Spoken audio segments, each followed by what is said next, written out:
जी भैया, welcome back to my channel. कैसे हो सारे? बढ़िया। तो यार आज की वीडियो मतलब आज कोई व्लॉग नहीं है, कोई ऐसा डेली लाइफ नहीं, कोई रूटीन नहीं, कुछ नहीं दिखाऊंगा। आज सिर्फ छोटी सी एक वीडियो बनानी है इन्फॉर्मेशन के बारे में।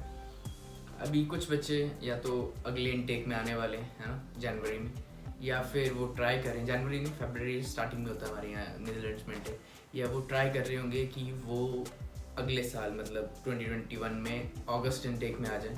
तो यार सबके दिमाग में कुछ ना कुछ क्वेश्चन होते हैं ना, कि कैसे अप्लाई करना है, क्या क्या करना है, कैसे कैसे प्रोसेस चलता है, फाइल लगानी है। फाइल लगाने वाला वैसे सीन होता नहीं यहाँ पे, यहाँ यूनिवर्सिटी वीज़ा लगा के दे दिया। तो यार आज उसी बारे में बात करेंगे कि कैसे यहाँ नीदरलैंड्स आने के लिए आपको क्या क्या करना पड़ता है और क्या क्या स्टेप्स रहते हैं, है ना। तो चलो।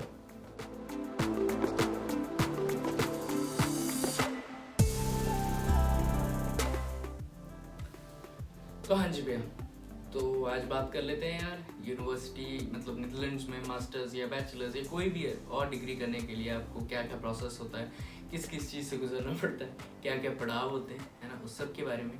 तो यार सब कुछ याद तो रहता नहीं, तो मैंने सब कुछ लिख लिया है यहाँ थोड़ा बहुत, तो उसी हिसाब से मैं सारे पॉइंट्स आपको एलेबरेट करके बताता रहूँगा, है ना। सबके दिमाग में कोई ना कोई क्वेश्चन चलता है यार कि कैसे प्रोसेस चलेगा, क्या क्या करना पड़ेगा, वीज़ा कैसे लगेगा, सबसे मेन बात। तो उस सबको आज कवर करेंगे इस वीडियो में। ठीक है, ये वीडियो मुझे काफ़ी पहले बनानी थी, पर यार टाइम थोड़ा नहीं लग रहा था, यूनिवर्सिटी का काम भी होता है और ऊपर से थोड़ा बहुत इधर उधर भी, है ना, दिहाड़ियाँ। तो सबसे पहले बात कर लेते हैं कि यार जैसे ही आपके दिमाग में ना ये बात आती है कि यार हमें बाहर पढ़ने जाना है, फिर चाहे वो ऑस्ट्रेलिया हो, चाहे कनाडा हो, यूएस हो, जर्मनी हो, कहीं भी हो वर्ल्ड में, आपको यार आइल्स का पेपर देना बहुत ज़रूरी होता है। तो यार आइल्स का पेपर मेरे हिसाब से जल्दी दे दो, ताकि आपको बाद के लिए काम मतलब टाइम ज़्यादा मिल जाए। तो क्योंकि यार इस सब में भी आपका 1-1.5 महीना आराम से जाता है, सॉरी 1-1.5 महीना यार आराम से जाता है। ठीक है, तो जैसे अगर आप अगस्त इनटेक में आ रहे हो, तो मैं बोलूँगा आपको कि फरवरी में अपना सारा आइल्स का प्रोसेस कंप्लीट कर लो। रिजल्ट का वेट कर रहे हो आप, ऐसा होना चाहिए कि आप जब आपका मार्च स्टार्ट हो तो आप रिजल्ट का वेट कर रहे हो, मतलब रिजल्ट आने वाला हो। उसके बाद जो अगला चीज़ होती है तो वो होती है यूनिवर्सिटीज़ के फॉर्म्स भरना। तो यार यूनिवर्सिटीज़ के जो फॉर्म है वो मार्च में खुलते हैं और मार्च एंड तक बंद हो जाते हैं सारे, ऑलमोस्ट सभी मार्च 31 तक बंद हो जाएंगे, नहीं तो अप्रैल 10 तक ऑलमोस्ट सभी खत्म हो जाएंगे। तो यार यूनिवर्सिटीज़ का सीन यहाँ ऐसा है कि यहाँ पे पब्लिक फंडेड मतलब गवर्नमेंट यूनिवर्सिटीज़ 13 हैं जो रिसर्च इंस्टीट्यूट है यहाँ पे, तो उसमें से मेरी भी एक यूनिवर्सिटी है, और बाकी जो है वो अप्लाइड साइंस की यूनिवर्सिटीज़ हैं। तो आप अपना कोर्स देखो कि आपको क्या पढ़ना है, कि आप क्या पढ़ने आ रहे हैं। तो जब आप यूनिवर्सिटी सिलेक्ट कर रहे होते हो ना, तो आपके दिमाग में मेन 3 चीज़ें होती हैं कि क्या, कहाँ और कितना। तो यार इन सवालों के जवाब कि आपको क्या पढ़ना है, कितने पैसे दे के पढ़ना है और कहाँ पढ़ना है, मतलब कौन सी जगह पे पढ़ना है। तो यार उस हिसाब से अपनी यूनिवर्सिटी सिलेक्ट करो। जैसे मैं फू एम्स्टरडैम में हूँ और मेरा जो कोर्स है वो है मास्टर्स इन आर्टिफिशियल इंटेलिजेंस, और मेरी जो स्पेशलाइजेशन है वो कॉग्निटिव साइंस एंड साइकोलॉजी, और मेरे जो कोर्स की फ़ीस है वो है 14,450 यूरोस। ठीक है, ये मेरी फ़ीस है फर्स्ट ईयर की। ठीक है, तो आप ऐसे ऐसे करके अपनी यूनिवर्सिटीज़ को जो भी आपको लग रहा है कि हाँ इसमें मैं अप्लाई कर सकता हूँ, तो आप उनको शॉर्टलिस्ट कर लो। ठीक है, तो जब भरने की बारी आती है तो यार आप यहाँ नीदरलैंड्स में सिर्फ 4 यूनिवर्सिटीज़ भर सकते हो, क्योंकि इतने यहाँ पे अलाउड होता है ना। इसका और क्या रीज़न दूँ मैं। ये सारी यूनिवर्सिटीज़ भी आप स्टडी लिंक के थ्रू भरोगे, तो उसका लिंक मैं डिस्क्रिप्शन में डाल दूंगा। आप स्टडी लिंक पे अकाउंट बनाओ और वहाँ पे अपना कोर्स सिलेक्ट करो, यूनिवर्सिटी सिलेक्ट करो, और फिर वहाँ से मैसेज आएगा यूनिवर्सिटी को कि इस लड़के ने या इस लड़की ने अप्लाई करने के मतलब आपकी यूनिवर्सिटी में अप्लाई करने के लिए हमारे पास अप्लाई किया है। तो फिर आपका प्रोसेस वहाँ से स्टार्ट होगा फॉर्म्स भरने का। तो आप फॉर्म्स भरो, हर फॉर्म की 100 यूरो फीस होती है, 75 to 100 यूरोस फीस रहती है हर यूनिवर्सिटी। हाँ, एक और बात, अब बात करते हैं कि क्या क्या डॉक्यूमेंट्स लगते हैं यूनिवर्सिटी में अप्लाई करने के लिए नीदरलैंड्स में। तो 10+2 की कॉपी वो मैंडेटरी हर जगह ही होती है। उसके बाद आपकी डिग्री की कॉपियाँ, सारी डिग्री के हर सेमेस्टर की आपको कॉपी लगानी है एक। ये जैसे मेरी यूनिवर्सिटी ईयरली देती थी, तो ईयरली वो कॉपी लगेंगी, तो 4 साल की 4 कॉपीज़। एक आपका फाइनल डिग्री का जो आता है कि हाँ इस लड़के ने यहाँ से डिग्री की है इस सब्जेक्ट में, तो वो बैचलर्स का एक डिग्री प्रॉपर। उसके बाद सीवी के बाद मोटिवेशनल एसे आप कहीं से उठा लो या खुद लिख लो, मैंने खुद लिखा था। तो उसमें आपको बैकग्राउंड देना होता है अपना सारा कि यार इसने लड़के ने क्या क्या किया है पहले, या आगे क्या क्या मेरे प्लान्स हैं, मैं क्यों नीदरलैंड्स आना चाहता हूँ और क्यों मैं इस स्पेसिफिक यूनिवर्सिटी में ही आना चाहता हूँ, वो आप एक ऐसे सबमिट करोगे उनको। उसके बाद आपको रिकमेंडेशन लेटर देने होते हैं अपनी पुरानी यूनिवर्सिटी के टीचर्स से, जो आप यूनिवर्सिटी जाके किसी से भी पकड़ लो, और एचओडी पकड़ लो, वैसे तो एचओडी लिख के साइन करके दे देता है। तो ये, और उसके बाद जो कई यूनिवर्सिटीज़ में होता है, मेरे में था कि आपको अपनी पुरानी मतलब बैचलर्स के सारे कोर्स जितने भी आपने पूरे 4 साल में पढ़े हैं उसकी मतलब एक छोटी सी ब्रीफ देना है कि हाँ मैंने मैथ्स पढ़ा है तो मैथ्स में ये पढ़ा है, ये सब कुछ। और ये आप यूनिवर्सिटी की वेबसाइट से आराम से निकाल सकते हो। और इसके अलावा पासपोर्ट, आइल्स की कॉपी, है ना। और बस इस प्रोसेस को भी ना कि जब कब आपको एक्सेप्टेंस लेटर आएगा, या इसको भी यूनिवर्सिटी कम से कम 40 to 45 डेज़ ले लेती है, मतलब 1-1.5 महीना रख लो। तो जब आप इस महीने में आपसे वेट ही कर सकते हैं ना, आप वेट करेंगे कि यार कब आएगा, क्या होगा, वो सब कुछ आपके मेल पे आ जाएगा। तो एक चीज़ जो मैंने की थी यार, कि मैंने कंसल्टेंट कंपनी के साथ ये सारा काम करा था, क्योंकि यार मुझे ये फॉर्म्स भरना और ये सब कुछ चेक रखना बहुत मतलब अनोइंग लगता है ना। और मैं इतना लेजी हूँ कि मैं रोज़ नहीं चेक कर सकता। तो मेरे जो सारे फॉर्म्स थे वो एडमिशन ज्ञान ने भरे, मैं उसका लिंक भी नीचे डाल दूंगा कि इन लोगों के साथ आप भी काम कर सकते हो। ये काफ़ी प्रोफेशनल है और ये आपको लिस्ट भी बना के दे देंगे कि ये यूनिवर्सिटीज़ हैं, ये आपके कोर्स हैं, ऐसा सब कुछ करके दे देंगे आपको। उसके बाद फॉर्म्स भी यही भरेंगे और जो मेल आएगा उन पे चेक भी यही रखेंगे। तो यार जब आपका एक्सेप्टेंस लेटर का चेक मतलब मेल आ गया कि हाँ भाई आपकी हो गई है इस यूनिवर्सिटी में एडमिशन, पर अब आपको क्या करना है उसके बाद के प्रोसेस। तो यार एक बार जब आपको मेल आ गया ना, तो उसके बाद आपको फीस वगैरह और वीज़ा वगैरह और अकोमोडेशन ये सब कुछ देखना होता है। तो यहाँ पे ऐसा सीन नहीं है फाइन लगेगी वीज़ा के लिए, नहीं, यहाँ ऐसा कुछ नहीं होता।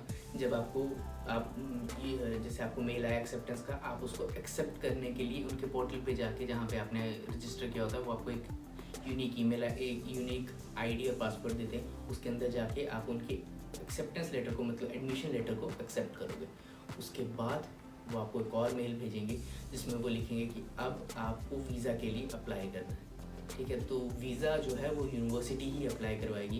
तो उस टाइम पे जब आप वीज़ा के लिए अप्लाई कर रहे होंगे तो वहाँ जो चीज़ें चाहिए होंगी वो होंगी आपके पासपोर्ट की कॉपी, आपके एक यहाँ की टीबी टेस्ट के लिए डिक्लेरेशन, और एक कि आपका कोई पुराना क्राइम रिकॉर्ड नहीं है उसकी सेल्फ डिक्लेरेशन, ठीक है। और आपके फंड्स, तो फंड्स आप अलग अलग तरीके से शो कर सकते हो। जैसे अगर आपके पेरेंट्स स्पॉन्सर कर रहे हैं तो उनके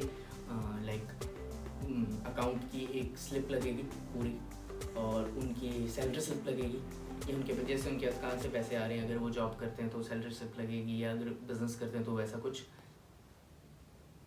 अगर आपने लोन अप्लाई किया है तो पूरे लोन की कॉपी, मतलब जो भी टर्म्स एंड कंडीशन के साथ और कितने मंथ का है ये वो सब कुछ, उसकी स्कैन कॉपी लगेगी। नहीं तो तीसरी ऑप्शन जो मैंने चूज़ की थी कि सारा पैसा जो था वो मेरे अकाउंट में था, तो सिर्फ मुझे अपनी ही अकाउंट की एक स्टेटमेंट लगानी पड़ी उसके साथ। तो वो सबसे इजी रहता है मेरे हिसाब से, कि आपको कोई झंझट नहीं लेना, क्योंकि पेरेंट्स की करोगे तो पेरेंट्स का पासपोर्ट लगेगा, ये वो बड़ा पंगा रहता है ना। लोन में भी इधर उधर भागो, ये करो वो करो, और फिर वो स्कैन करो सारे वो 20-25 पेजेस की बुकलेट को स्कैन करो और फिर दो। तो मैंने अपने उसमें अकाउंट में, मेरे अकाउंट में सारे पैसे थे और मेरे को सिर्फ उसकी कॉपी लगानी पड़ी। अब फंड्स कितने शो करने होते हैं? फंड्स शो करने होते हैं आपको 1 साल की फ़ीस जो मेरी थी 14,450 यूरो, और 1 साल के expenses 900 Euros per month.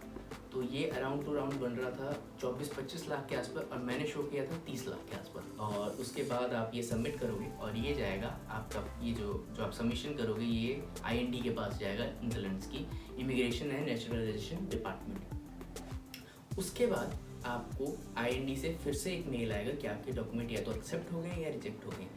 Mainly मतलब मेरी बारी में तो ऐसा हुआ था भाई कि मेरे को 3 दिन में एक्सेप्टेंस आ गई थी IND से कि यार तेरे डॉक्यूमेंट सब सही हैं और अब तो अपनी वीज़ा के लिए अपॉइंटमेंट ले सकता है। तो 3-4 दिन में आ जाती होगी मेरे हिसाब से, क्योंकि मैंने जिससे पूछा उनकी भी मैक्सिमम हफ्ते के अंदर आ गया ये सब कुछ कि हाँ आपके डॉक्यूमेंट ठीक है। तो जब आपके डॉक्यूमेंट्स के IND से आगे क्लियरेंस, तो उसके बाद आप ले सकते हैं वीज़ा की अपॉइंटमेंट, है ना। तो वीज़ा की अपॉइंटमेंट आप इसके नीदरलैंड्स की एम्बेसी की साइट पे जाके ले लो। ये 2 जगह पे है, मुंबई में और दिल्ली में। दिल्ली में जो एम्बेसी है वहीं पे होता है, और एक इनका ऑफिस है VFS ग्लोबल का, वो मुंबई में। काम सारा दिल्ली होगा, बस वहाँ से आपका डाटा सारा दिल्ली आएगा, फिर वहाँ से सब कुछ होगा। तो अभी कोरोना टाइम चल रहा है, तो यार अभी क्या कर रहे हैं ये लोग, ये आपका पासपोर्ट वहीं रख ले रहे हैं। नहीं तो ऐसे नॉर्मल डेज में क्या होता है कि आप एक दिन जाते हैं, आपका इंटरव्यू होता है और अगले दिन आपको पासपोर्ट पे वीज़ा लग के आ जाता है। पर अभी ऐसा नहीं हो रहा है, अभी आपको पासपोर्ट वहाँ सबमिट करना पड़ेगा, फिर वो वहाँ से आपका पासपोर्ट वापस आपके घर के एड्रेस पे भेजेंगे, जो आप DTDC के साथ कोलैबोरेशन में करोगे। उसमें आपको शायद 2000 रुपये कितने आपको DTDC को भरने हैं, फिर वो एक आपको नंबर देंगे, वो आपको एनवेलप पे लिखना है और वहाँ पे वो एनवेलप भी अपने पासपोर्ट के साथ सबमिट करना है। ठीक है, अब कर लेते हैं वीज़ा के क्वेश्चंस की बात। तो यार जब मैं गया था तो उस टाइम कोरोना का काफ़ी शोर था, है ना, काफ़ी केसेस बढ़ रहे थे इंडिया में भी। तो मेरी बारी में क्वेश्चन तो ज़्यादा कुछ नहीं पूछा, मेरे से कोर्स पूछा, कितने टाइम का है ये पूछा, और यूनिवर्सिटी का नाम पूछा। बस ये 3 क्वेश्चंस पूछे और सारे डॉक्यूमेंट स्टैम्प किए उन्होंने और मुझे जाने दिया। 10 दिन नहीं, 12 या 15 दिन में मेरा वीज़ा, मेरा पासपोर्ट वीज़ा के साथ मेरे घर पे आ गया था। ठीक है, तो उसके बाद मेरे को जो टाइम लगा वो लगा कि जब फ़्लाइट्स खुलनी थी, एयर बबल बनना था KLM के साथ, इंडिया की जो भी पार्टनरशिप होनी थी उस टाइम, और मैं यहाँ पे आ गया था 26 अगस्त को। ऑलमोस्ट 3 मंथ हो गए मुझे यहाँ आए हुए। और ये जो था, ये जो मैं आपको बता रहा हूँ, ये सारा प्रोसेस रहता है एम्स्टर्डम में नहीं, नीदरलैंड्स में अप्लाई करने के लिए, चाहे कोई भी यूनिवर्सिटी हो, चाहे वो क्या नाम पब्लिक फंडेड हो, रिसर्च यूनिवर्सिटी हो, चाहे अप्लाइड साइंस की यूनिवर्सिटी हो, है ना। और यही सब था जो मुझे आज की वीडियो में कवर करना था, है ना। तो भैया काम करने लग गया और आउटरो किया नहीं, तो मैं बोल देता हूँ कि चलो अगर वीडियो ज़रा सी भी हेल्पफुल होगी तो चैनल को सब्सक्राइब कर देना, वीडियो को लाइक कर देना, और हाँ चैनल को ज़रूर सब्सक्राइब कर देना। और मैं आपसे मिलता हूँ अगली वीडियो में, तब तक के लिए रखो अपना ध्यान सारे। Okay, bye.